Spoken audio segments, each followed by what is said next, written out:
Shemai, Yasha Allah, Yahawah, Allahayanawa, Yahawah, Ahad, Shemai, Yasha Allah, Yahawah, Allahayanawa, Yahawah, Ahad, Shemai, Yasha Allah, Yahawah, Allahayanawa, Yahawah, Ahad, Barak the Yahawah, Barak the Yahawashi, Barak the Yahawah, Barak the Yahawashi, Barak the Yahawah, Barak the Yahawashi, BAHASHAM Kodash.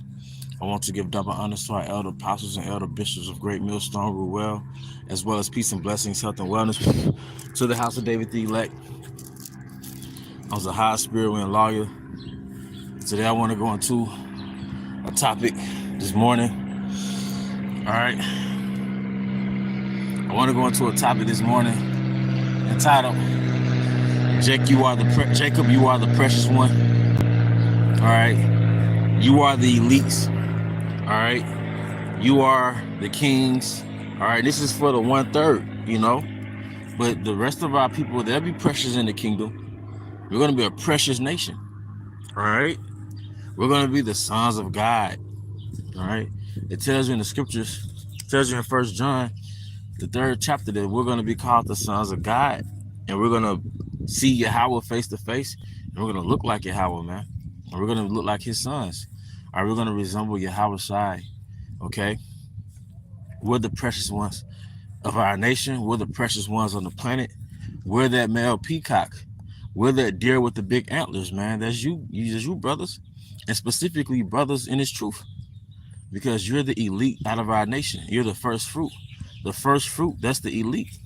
If you look up the first fruit in the Greek, it goes into a word that means one that is first of his class. All right? One that is first of his class, you see? So we're that first fruit, man. We're that first stock of spirits that Yahawashi created, that created existence. Okay? So that firstborn, so the firstborn is that superior one, is that best stock, man. The pick of the litter. When you sell certain breeds of animals, you might make an agreement that I will use my male as a stud to your female. Just give me that first pick, you know, or the firstborn, if I may. The water brother, Ash Waka Yasha Allah, Shalom to you. 1 John 3:2, beloved, now are we the sons of Yahawah, and it doth not yet appear what we shall be, but we know that when he shall appear, we shall be like him, for we shall see him as he is. Okay? And part of the healing process in the matrix and being restored from this mental captivity, because a mental captivity is a spiritual captivity as well as a physical. But part of the healing process is the attention shifting from Esau, Edom, and his world, and the so-called black woman and her own reality, and shifting that attention to you. You know, understanding that you are a kingdom within yourself. All right, you are your own headquarters. You're the male peacock. All right, and when it comes to the women gravitate to you. It's their little female peacock, their little hen that's chirping after you. All right, and you see, I mean, we're all men. Something wrong with, you know, you see some say something, but it's just understanding that it's about you. See, America, Babylon, Egypt told us that it's about Esau, Edom. Then behind that, it's about the woman. And you're just a tool that could win over the woman. You're just a tool for your job. You're a tool for a woman. You're a tool for whatever. You're not no fucking tool. All right? All right? You are the sons of Yahawah, BAHASHAM, and Yahawashi. All right? And we should carry ourselves as such, man.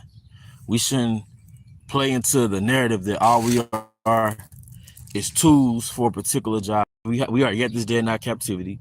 And true enough, you do have to clock in. All right? But you should have a life outside of that. Yes, you do have a woman and you do have a family, but guess what? You should have a world outside of that. All right? That's part of coming back into your kingdom, is you have a kingdom within yourself. Your kingdom consists of your hobbies, your passion, your talents. You might play a guitar on the weekend. All right. You might like to watch movies. Like, look, let me sip a little young and watch movies, man. All right. You're in your 24 hours, and I'm learning this, man. But in your 24 hours can't consist of you just allow yourself to be a tool for a company, and that's it. Now you're tired. You don't give no care to yourself. You know, you don't go to a bar and chill with a brother, or go to a brother's house, do a lesson, and maybe drink a little young. You just, you know, you allow yourself to be a battery, then go to sleep, maybe watch a video, halfway through the video you doze off. Like, nah, you show in your actions that you care about yourself, man. You show in your actions that you pour into yourself, man. You know, like even walking in this park, man, there's so many freaking bugs out here. But even walking in this park, I'm letting the sun hit me, man. That's part of that self-care. Getting that vitamin D intake, man. You know, that's part of that self-care, man. You know, practicing creating guidelines and boundaries for yourself so your soul won't be invaded, so you won't be tired and depleted, so you could give yourself some me time, man. So brothers who are good brothers, brothers who are good people, we have to learn to create a certain standard for ourselves so we can have some me time and we can recharge, man. You see, this is part of you developing value about yourself, man. You know, like I said, having that structure, that routine, but having space for self-care. You know, this goes for brothers who are hard on themselves and they're workaholics and they're workhorses, and they make sure their family's on point. And that's what a real man does. But you also have to give attention to yourself. You also have to not feel guilty about hitting the reset button and just chilling, man. You know, sometimes in order to complete certain tasks, you have to step away from the task and just unwind, man. I think one thing that increases your masculine energy, all right, is having downtime. One way a man recharges that masculine energy, that masculine spirit, is recharging. Like, I think if you go to sleep and wake up, let's say you take a nap, you sort of reset your spirit and you feel more centered. Or you might play a video game, or maybe you watch a movie, or you might go over a brother's house, but when you come back, you're charged. But sometimes your spirit might feel laxed, or you might feel passive or powerless or weak because you've given yourself like a battery. You've given yourself up like a battery, and you haven't allowed yourself to recharge and reset, man. Then when you do recharge and reset, maybe you go out of town, get a change of scenery, you know, go out of town, spend a night at a hotel or whatever, go to a restaurant and come back. But just doing that, it'll reset your spirit, depending on what type of spirit you have. Some brothers got them spirits where they always on go anyway. They always outgoing, they always, you know, but some brothers, they kind of laid back. Like, I could be laid back. But you got to push yourself to step out, man. Believe me, man. Believe me. Being in this truth for years doesn't mean you've been in this truth productively for years, or you've maxed out your real potential in this truth for years, man. You know? One thing I'm learning, like, don't let your life consist of, I just went to work, I went home, I'm tired, and I don't really care. Then you wasted your weekend on some bullshit. If you had a day off for the weekend, you just kind of bullshitted. Like, no, man, get up, get out, do something, man. Because your spirit is like waters, man. And if your waters are stagnant, all right, then it creates parasites, it creates dead animals, all right? Or not dead animals, I'm sorry, but you know, it's like it attracts pests and bugs and mosquitoes because the water's it's dead. But you want to have moving waters. You want to always keep yourself in motion. Because one thing you might learn about yourself is that when you're by yourself, you might be conquered by vain thoughts, or you just might do little vain things that make you feel like shit when it's over, you know? Something else I wanted to get into. Shalom. Something else I wanted to get into. Being progressive in this truth, man. You know, having the mentality of a man that's in a marathon or a journey, as opposed to a sprint run mentality. So going back to, you know, certain poor habits that we have, all right, certain things that make us, you know, feel detached from the spirit, or certain vices, whatever it may be, all right, certain things that we indulge in excess and we have no business indulging in at all that makes you feel defeated, okay? You have to understand that even if in your mind you say, well, I'm gonna quit this thing, I'm gonna quit doing this, all right, there's a big possibility that you might relapse, all right? But the relapse don't mean you actually lost. It just means you fumbled. Fucking spider and shit, man. It's crazy, man. Let's say, man, I had a freaking spider on me and shit. 1 second. Okay.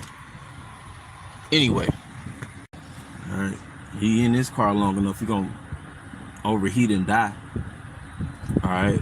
Proverbs 24:16. For a just man falleth 7 times and riseth up again, but the wicked shall fall into mischief.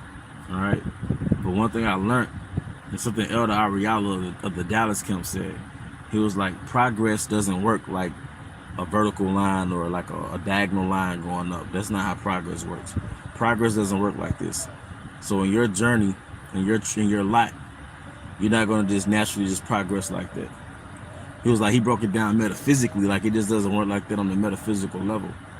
Progress works like this, you know? Like even if you're ultimately going up, you know, you're going to have downs within the process of progressing. All right. You know, so even if you're down, all right, you're still going to have, even if, like I said, even if you're ultimately progressing. So let's say you said you're going to stop drinking.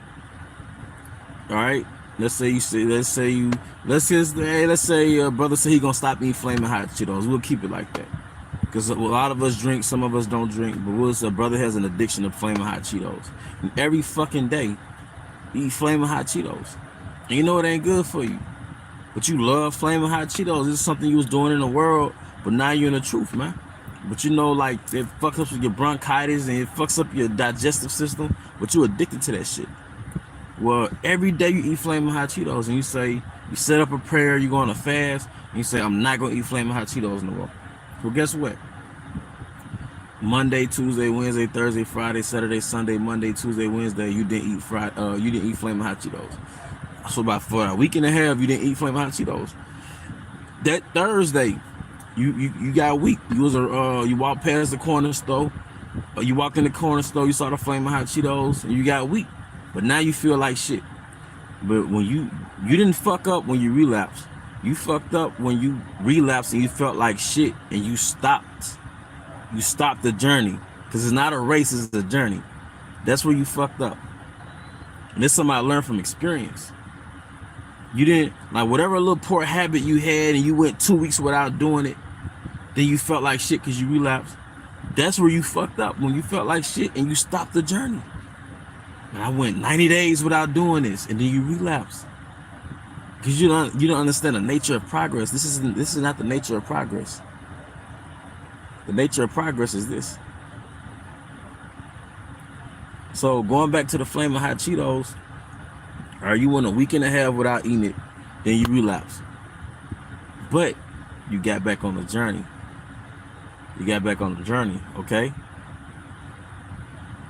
And what happened was you went another week and a half, then you relapsed again.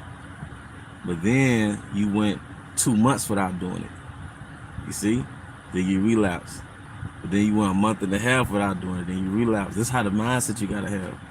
So instead of eating flaming hot Cheetos 365 days of the year, you actually did it. You ate flaming hot Cheetos 30 times in a year. So, you see? Hey, the water to you brothers for tuning in, and I'm glad this is building for both of us, all of us. You see the nature of progress. Like, okay, I'm still fighting. I'm fighting. All right, because a brother here had little poor habits, and you know what those poor habits are. When you get done, you feel like shit. But like, bro, you went 2 months without doing it, and that's awesome. You went 80 days without doing it, and it's awesome. And then you relapse. But this is the part where you fuck up. When you relapse and you stop the journey. It's like, you remember those Jenga blocks? Those little wooden blocks, and you build a tower. And then you relapse. That's like a couple blocks fall off, but you'll feel so defeated that you'll knock down the whole tower. Like, no, don't knock down the whole tower. Don't feel so like shit that you stop the journey.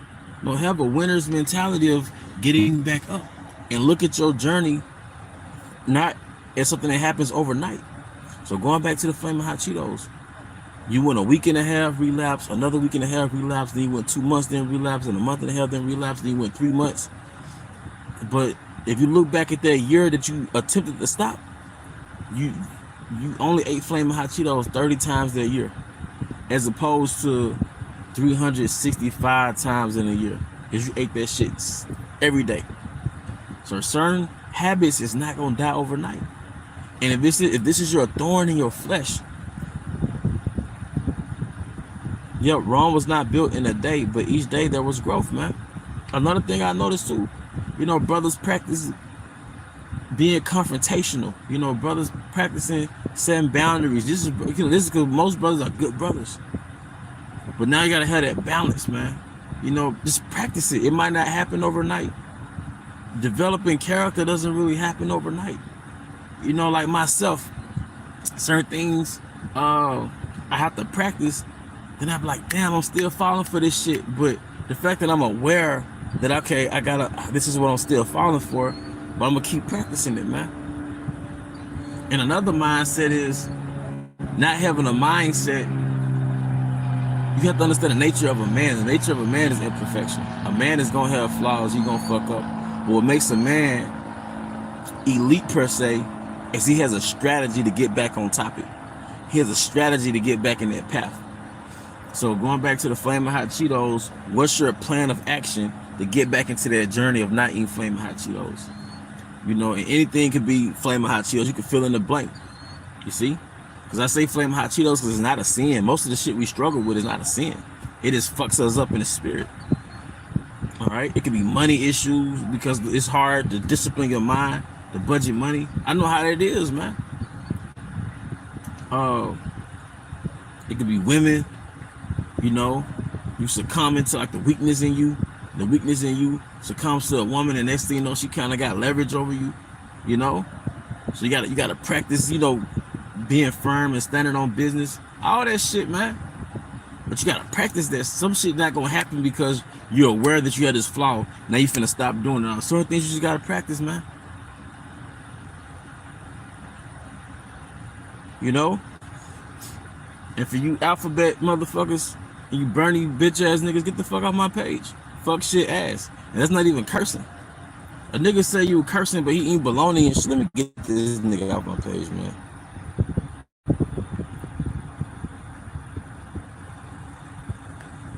Let me get these scriptures too, man. 2nd Esdras 16:76. And the God of them who keep my commandments and precepts, saith the Lord power, let not your sins weigh you down, and let not your iniquities lift up themselves. Because we can be hard on ourselves, man, but we can't let that weigh us down. Sirach 14:5. He that is evil to himself, to whom will he be good? He shall not take pleasure in his goods. 2 Corinthians 4:16. For which cause we faint not, but though our outward man perish, yet the inward man is renewed day by day. So there you go, man. And beautiful scriptures to watch, your pop. You know? But we just gotta keep pushing. We gotta understand the nature of progress. Understand the nature, understanding that we gotta have a strategy to get back on track. And understand you're going to fall. We both, we gonna slip, man. Whatever that slip may be, we gonna slip. Every day is not gonna be a perfect day. Because first of all, fuck us make you more empathetic towards other brothers who are struggling. Because one thing our big brother Yahawashi doesn't want us to be is proud. He doesn't want us to be proud. So one thing that keeps you humble is your own fuck ups and your adversity and your challenges, and you being aware that you have things that you struggle with. To be a good leader, you have to be able to have insight with different brothers' spirit. All because this brother's spirit is the opposite of your spirit, that doesn't mean he's not a man of the Lord. All because you more modest and laid back and he's more pompous or confident, that doesn't mean he's arrogant or he's not a man of the Lord. He's the opposite of you, but he's a man of the Lord. You know? All because this brother likes the color red and you like the color blue, that doesn't mean you're superior to him, man. But sometimes you go through different temptations because it makes you more insightful for those brothers that's gonna go through those same temptations. Certain things you struggle with, now as a judge, you may have overcome that, you know, but now you can respect that brother and understand like he's not just some fucked up brother, you know. This is something that he struggles with. Men of the Lord have things we struggle with, man. Okay?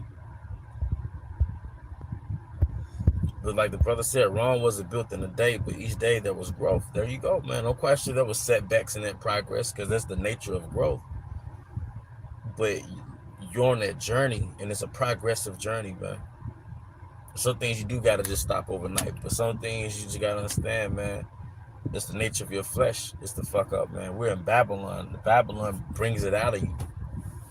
You know, you might say, I'm not gonna talk to Big Booty Keisha, but man, you might see Big Booty Keisha at the park, and you might say, hey. Then trust me, Keisha will remind you why you told yourself you're gonna stop talking to black women. you know, like she'll remind you, like, man, fuck these hoes. You know, I mean, you know how it is. Like, fucking, damn, you'll feel bad that you open your mouth and say something, man. But you're a man, so don't be too hard on yourself, man. But hey, you know, I hope this is edifying. You know, sometimes we have a little joy, we have levity. You know, if you don't bend, you'll break. I learned that too, because I do different things. I'm into health. I got different diets, and sometimes you gotta treat yourself sometimes, because if you don't bend, you'll break, you know. But with that, I hope you brothers and sisters were edified. Once again, I want to give all honor and glory to Yahawah, BAHASHAM, Yahawashi, BAHASHAM, Rakakadash, double honor to our elder apostles and elder bishops of Greatmillstone, Ruel, peace and blessings, health and wellness, to the house of David, the elect of Bible, Balcom, and Shalom.